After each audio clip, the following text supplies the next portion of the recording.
只係適用於資訊科技同金融服務界別。重溫當年內地一啲專才類計劃嘅睇法。日朝早就有成300幾人嚟到排隊，大部分依家都做緊資訊科技業或者係大學畢業生，想嚟廣州呢個招聘科技人才大會揾工。呢度一共有80間內地同跨國公司設攤位，香港亦有幾間公司響度。有人知道香港即將放寬輸入內地專才，所以特登揀香港嘅電腦公司應徵。我現在在國內在天津跟廣州都有過3年的 IT 的經驗，因為我覺得香港那邊呢，我可能會有一些更好的一些機遇啊。不過唔係個個都覺得香港係理想嘅地方。跨國嘅大公司、大企業，其實而家都仲喺國內有好多分公司咯。咁我諗其實我喺呢啲公司入邊會都好大發展機會咯，唔一定係香港。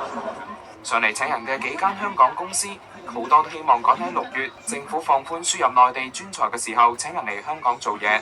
有內地科技公司話，香港加入呢場人才爭奪戰之後，無可避免會搶走部分人才，人工亦都會抬高咗。但相信由於內地人才供應影響有限。